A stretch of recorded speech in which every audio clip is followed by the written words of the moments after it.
Mais qu'est-ce que vous faites? Mais on est la première semaine de l'année. Enfin, je sais très bien que de toute façon, vous le savez depuis 2013. Mais moi, c'est ma première semaine de l'année, vous m'infligez ça directement. Même les mecs de Walking Dead, maintenant, ils ont une meilleure assurance santé. Qu'est-ce que c'est que ce final de saison 3, là? Vous me faites acheter un t-shirt. Des stars qui sont plus que deux, les mecs. Ah bah, je me casse, à moi. Je suis vénère.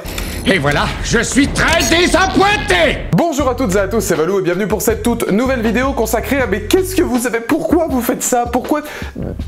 Ou plus sérieusement, ce nouvel instant Game of Thrones. Et alors, je me doute très bien qu'à partir de maintenant, vous savez de quoi je vais parler. Je vais parler d'un de mes premiers traumatismes dans la série. Ah, on m'avait spoilé beaucoup de choses, hein, et ça, non. Et ça, c'est un impact fort quand même. Hein. Et alors, je vais être honnête avec vous, à la base, je ne devais pas parler des noces pourpres, évidemment, puisque ce sera le sujet de prédilection de cette saison 3. Je voulais parler de Jaime, parce que ça fait très longtemps que j'ai envie de faire une vidéo sur Jaime, mais bon...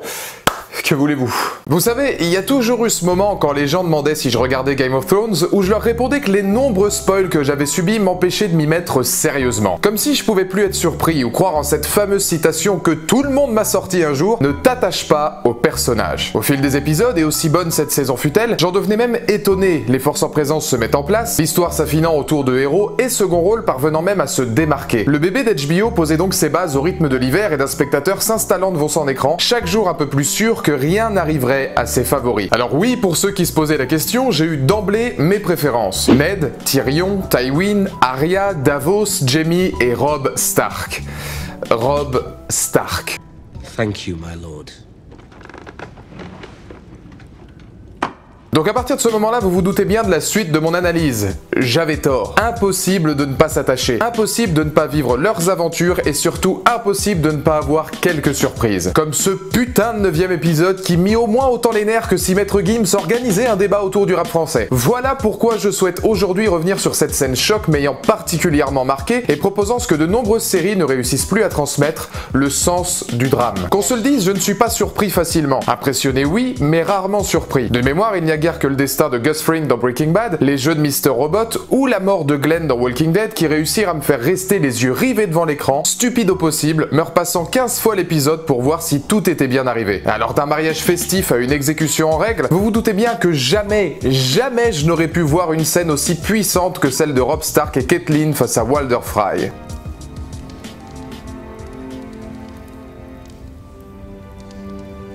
Évidemment, après un mariage où la demoiselle semblait bien plus saillante que prévu, le spectateur s'attendait tout de même, comme à l'habitude des épisodes 9, à un retournement de situation amenant aux grandes lignes des prochaines saisons. Et c'est là que le génie de Game of Thrones entre en jeu. Il accompagne son public dans une féerie de mariage, le temps d'un instant, rappelant par ailleurs la tristesse de celui de Tyrion quelques minutes plus tôt dans le même épisode. La dette de Robb étant payée par son oncle, on assiste rapidement à une mise en scène prônant quelque chose de rare dans ce type de drame, de l'espoir, et une nouvelle victoire pour les Stark. L'attachement du public pour ses protagonistes sera d'ailleurs d'autant plus fort quand l'une des premières forces en présence de la série se verra honorée par Talisa, souhaitant qu'Eddard fils retrouve sa place parmi les loups. It seems to me the father should have some say in his son's naming.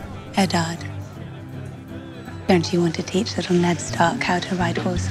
Pourtant, il ne suffira que d'une poignée de secondes et d'un regard tardif de Catelyn pour comprendre ou presque l'inévitable. Une trahison calculée des Lannister est le plus grand coup de force de la série à l'heure actuelle. L'attaque est extrêmement rapide, dans un huis clos suffocant. Il serait alors facile de vous dire qu'elle représente au mieux ce que Game of Thrones tente de construire, une série réaliste où la mort fait partie intégrante de son histoire et ce peu importe l'honneur, la maison ou le statut de sa victime. On y verrait même une certaine ironie, celle de Robb, dont le charisme et l'instinct de leader s'étaient forgés tout au long d'un show le voyant marcher sur les traces de son père. Ironie d'un homme n'ayant perdu aucune bataille, mais voyant disparaître sa femme, sa mère et l'ensemble de sa garde par négligence amoureuse. Ironique aussi dans sa construction scénaristique, puisque si Théon a toujours été le plus naïf des deux, c'est bien cette profonde et unique naïveté qui causa la mort des Stark. Nous assistons alors non pas à une scène de cinéma ou de télévision, mais presque à une illustration théâtrale ou littéraire d'une tragédie. Robb, tout comme son père, devint alors le sacrifié, le héros tragique du théâtre gréco-romain, celui mourant dans un endroit de fête, ensanglanté, avec comme dernière image sa seule erreur jamais commise. Et au-delà de tout ça, un écho fort pour le spectateur qui n'aurait jamais pu imaginer une telle chose se produire. Ah, on m'avait prévenu, ne t'attache pas.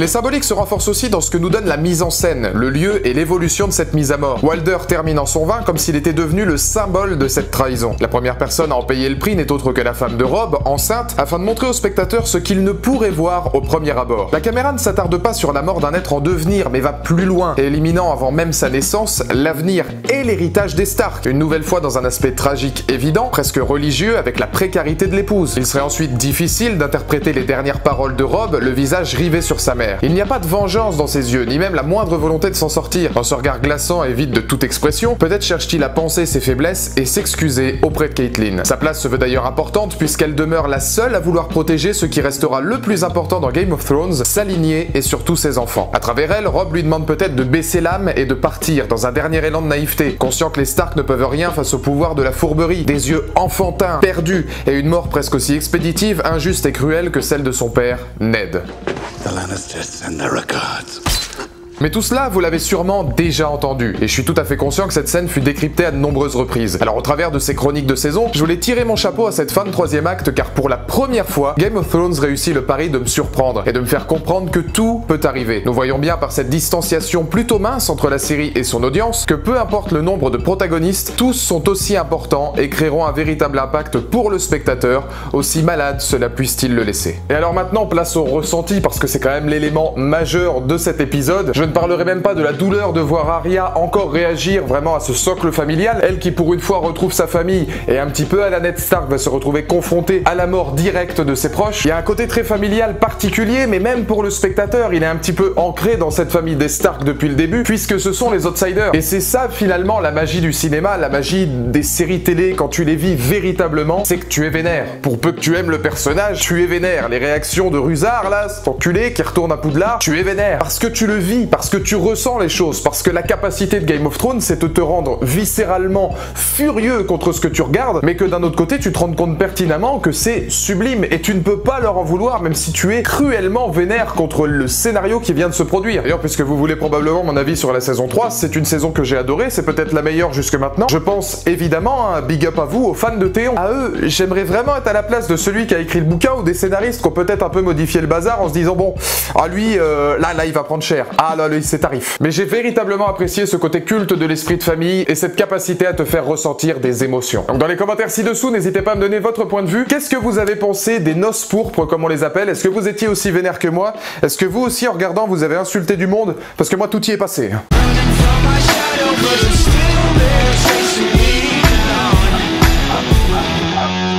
That felt pretty cool.